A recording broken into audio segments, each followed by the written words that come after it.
Hello, it's Neil from the group. It's Monday, February the 20th, and it's a lovely blue skies, and it's around about 11-12 degrees. It's lovely.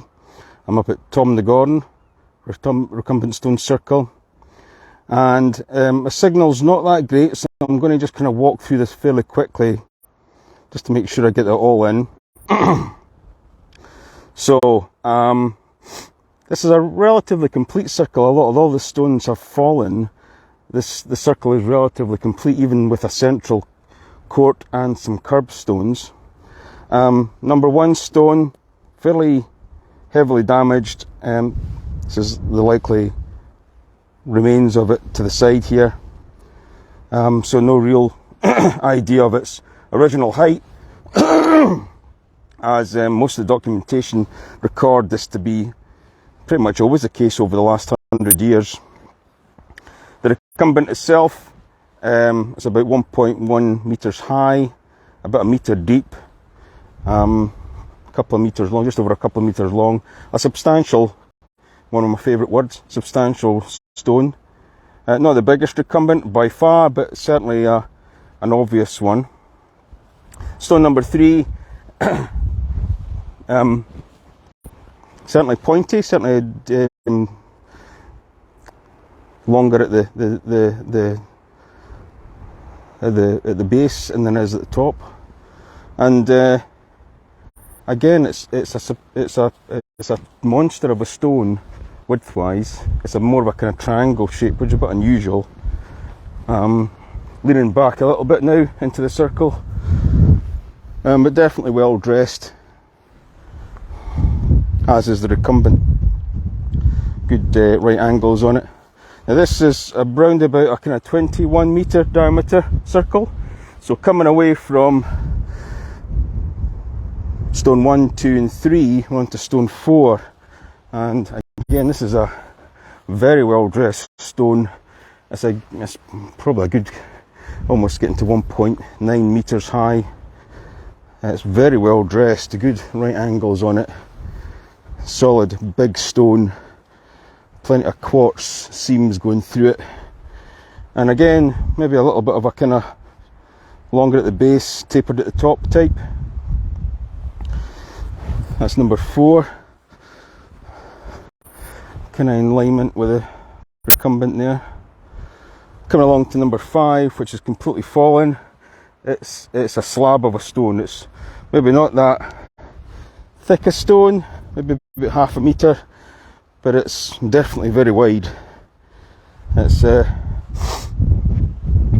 good, maybe a metre, maybe 2 metres wide there, a metre and a half wide there, and fallen for some time. There's the records that show, the sketches that show this circle pretty much show it as it stands today. There's not been really much difference. So it's 1, 2, 3, 4, 5. Number 6 is a monster of a stone, pretty square as far as you can kind of tell from the kind of end of it anyway. Now, I guess my own theory is, reading the Great Crowns of Stone documentation and some Canmore stuff round about it on the website, was that at one point, this, as it is today, this area was heavily used as a plantation, tree plantation, and I suspect that at one point, although this area is all cleared and fenced off and there's no plantations here just now, that at one point maybe it was, and it could easily be that the growth of trees, the uprooting of trees, the felling of trees has caused this damage maybe 200 or 300 years ago, and stones have never been re-erected, they've never been restored, it's just been left. But all the records and all the sketches pretty much have the circle as it stands today.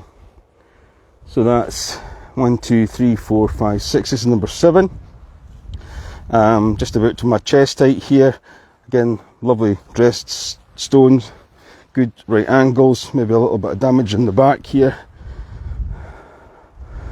And since we're at this end of the circle and the stones are relatively, as per usual, relatively short or small, the general orientation of the circle is that if I'm standing in the middle here, and by the way, there is a central court here in the middle of the cairn, and looking towards the recumbent setting, it's almost dead south. It's a little bit southwest, but almost dead south here. Up on the hill, that's the farm down at the base there. If you're ever visiting the site, come off the main road, park in the farm and speak to Sandy the farmer, and very, very friendly and incredibly encouraging of people to come and visit the circle. So yeah, I would encourage people to go and park at the farm and come and visit the circle. So stone number 8, recorded to be at a perilous kind of angle, and it is still. Not much change there. Again, very well dressed stone. Probably, I don't know, it could be a little bit taller than number 7, but it's hard to tell. So that's number 8. Number 9 is almost completely buried. You can just see it here amongst the moss. It's lying down, but I think again we're probably starting to kind of talk about the size of that stone next to it, number 10. So it's been laid there for at least the last 100, 120, maybe even 200 years. Stone 10, again a bit like the stones we saw at Tyrebagger.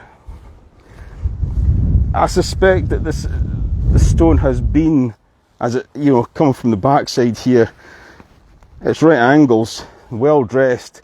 It probably was maybe a little bit taller, and there's a whole section being taken away, so it looks a bit triangular, but I suspect it was maybe far more square. Again, just my personal opinion.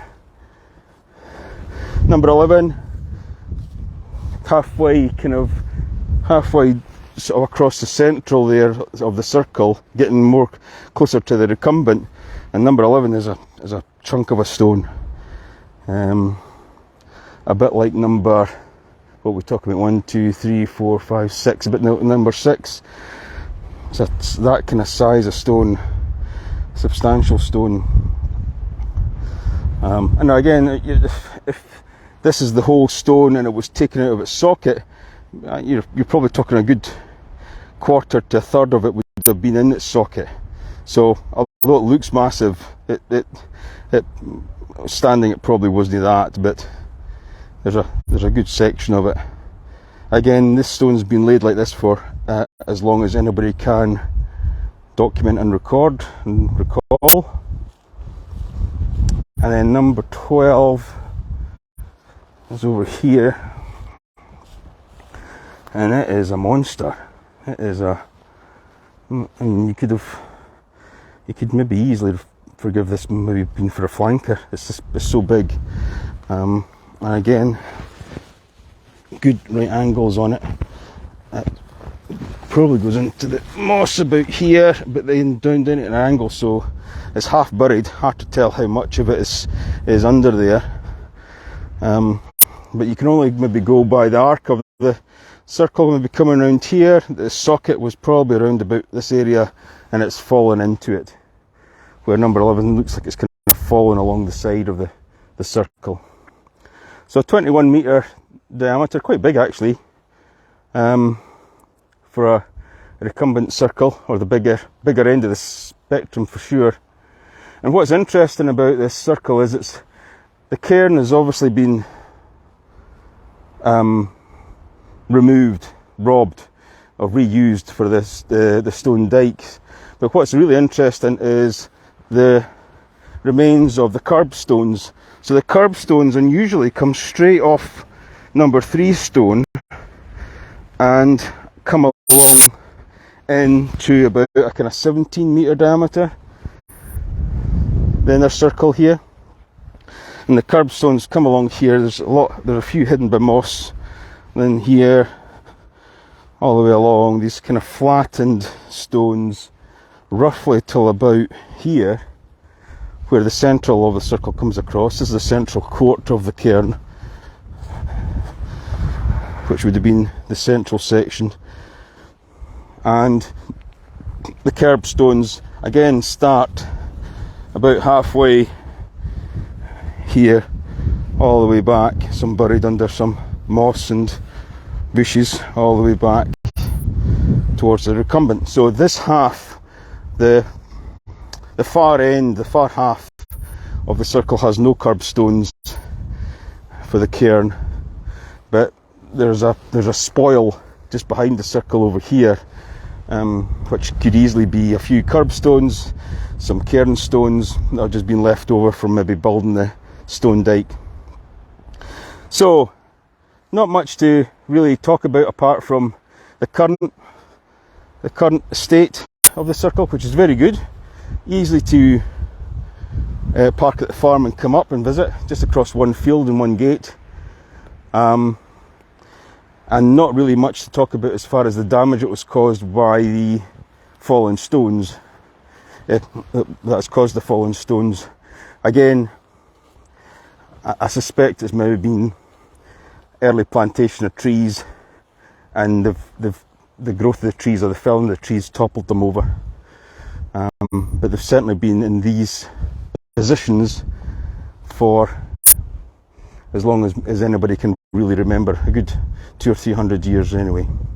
So, a quick run through of Tomnagorn. Hope you've enjoyed. I hope the signals kind of stayed together for the transmission. But that's pretty much me signing off. Thanks very much.